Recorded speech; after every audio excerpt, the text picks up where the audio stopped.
सबसे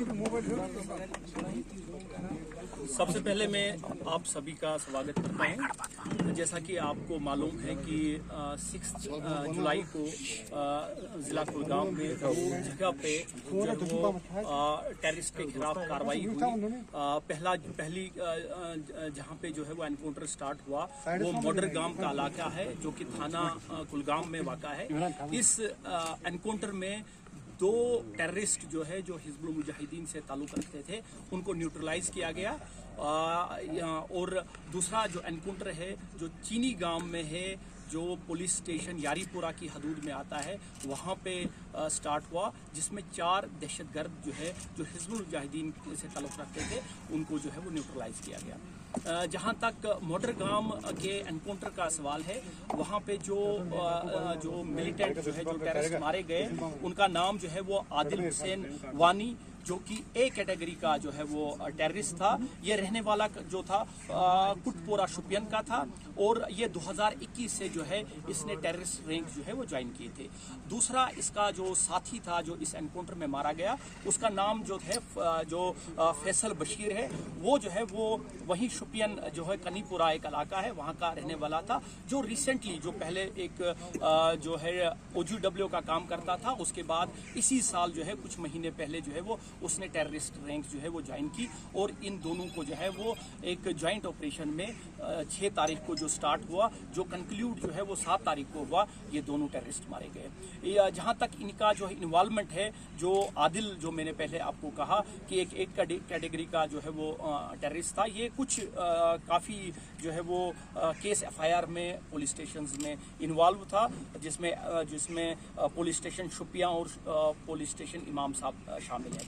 जहाँ तक दूसरे एनकाउंटर का सवाल है जो कि मैंने आपको बताया कि चीनी गांव फिसल का इलाका है, यारीपोरा की हदूद में है पुलिस स्टेशन में, वहाँ पे भी ये एनकाउंटर जो है ऑन स्पेसिफिक जो है वो इंफॉर्मेशन के बाद जो है वो स्टार्ट हुआ और यहाँ पे 4 जो है वो टेररिस्ट जो है मारे गए।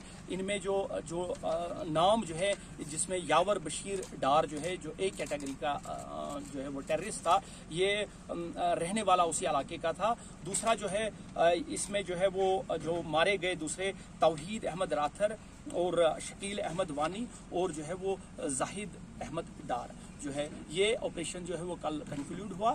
तो ये जो है वो आपको जो है इस एनकाउंटर के इन दोनों में जो है वो FIR रजिस्टर हुआ है। पहले एनकाउंटर में जो है वो FIR 100/2024 पुलिस स्टेशन जो है वो कुलगाम में जो है रजिस्टर हुआ।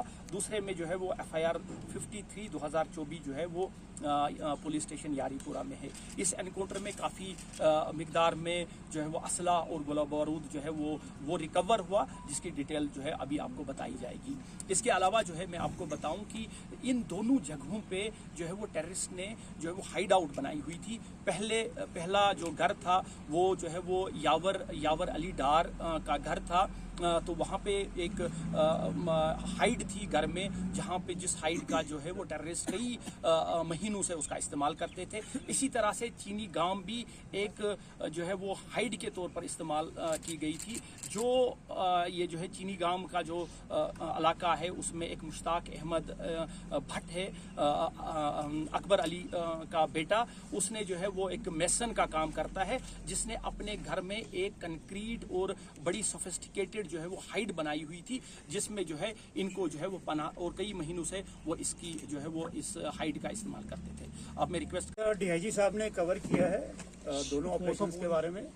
मैं आपको कमांडर 1 सेक्टर के तौर पे जो मेरे सेक्टर ने ऑपरेशन किया है चीनी गांव के बारे में आपको बताऊंगा। लेकिन इससे पहले कि मैं आपको चीनी गांव ऑपरेशन के बारे में बताऊं, आप सबको इस बात का पता है कि वहाँ हमारा एक बहादुर सिपाही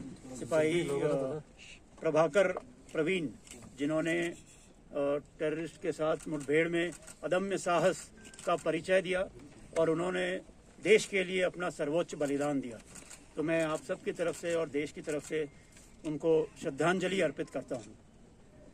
जहाँ तक ऑपरेशन की बात है, DIG साहब ने भी कवर किया। हमें इस इलाके में मूवमेंट की खबर काफ़ी दिनों से आ रही थी और हमने अपने सारे एजेंसीज के साथ और आर्मी ने अपने सर्वेलेंस डिवाइसेस और सोर्सेज की मदद से पूरे एरिया पे निगरानी रखती थी। 6 तारीख को हमें टेररिस्ट के मूवमेंट की एक सटीक खबर चीनीगाम इलाके में मिली और खबर मिलते ही 6 तारीख की 1500 बजे शाम तक कॉर्डन लग चुका था। 1600 बजे हमारे एक जवान ने 4 लोगों की फेरन में मूवमेंट देखी। इतनी गर्मी के समय में फेरन में मूवमेंट सस्पिशियस था और ये लगते ही हमने उन लोगों को चैलेंज किया और चैलेंज करते ही उन्होंने भारी फायरिंग शुरू कर दी, जिनमें उन्होंने AK-47 और हैंड ग्रेनेड का इस्तेमाल किया। इस फायरिंग का हमारे पार्टीज ने बखूबी उसका जवाब दिया, जिसके इसी एक्सचेंज ऑफ फायर में हमने अपने बहादुर सिपाही को भी खोया, जिसमें आदिल हुसैन वानी जो कि एक टॉप HM के कमांडर हैं वो थे और ये काफ़ी समय से सक्रिय थे, जैसा आपको DIG साहब ने बताया। इन्होंने कई सारी आतंकी घटनाओं को भी इंजाम दिया हुआ था। ये ऑपरेशन जो इन दोनों टेररिस्ट से और जो हाइड में हमें भारी मात्रा में सामान मिला, असला बारूद, ये एक हिजबुल मुजाहिदीन के लिए बहुत बड़ा झटका है। जैसा कमांडर 1 सेक्टर ने भी बताया कि 2 ऑपरेशन में 6 हिजबुल मुजाहिदीन के टेररिस्ट मारे जाना, ये एक उनके लिए और खासकर उनकी ऊपर की लीडरशिप खत्म होना, ये एक बहुत बड़ा झटका है, जिससे मेरे को लगता नहीं है कि हिजबुल मुजाहिदीन ग्रुप काफ़ी समय तक इससे उभर पाएगा। लेकिन इस ऑपरेशन का श्रेय मैं कश्मीर की जनता और खासकर कुलगांव की जनता को देना चाहूँगा, जिन्होंने ना सिर्फ हमें इसकी इन टेररिस्ट के वहाँ होने की इतला दी, बल्कि पूरे जितने समय ये ऑपरेशन चला उसमें अपना पूरा सहयोग और योगदान प्रदान किया। ये ऑपरेशन कश्मीर में जितनी भी सिक्योरिटी फोर्सेस हैं उनकी सिनर्जी का एक प्रतीक है और कश्मीर में शांति बहाल करने के लिए भारतीय सेना का प्रतिबंध होने को भी दर्शाता है। मैं आश्वासन देता हूं कि भारतीय सेना अपने जम्मू एंड कश्मीर पुलिस के साथ में, आवाम के साथ में मिलके आगे भी इसी तरीके से टेररिज्म को जड़ से उखाड़ने के लिए काम करती रहेगी।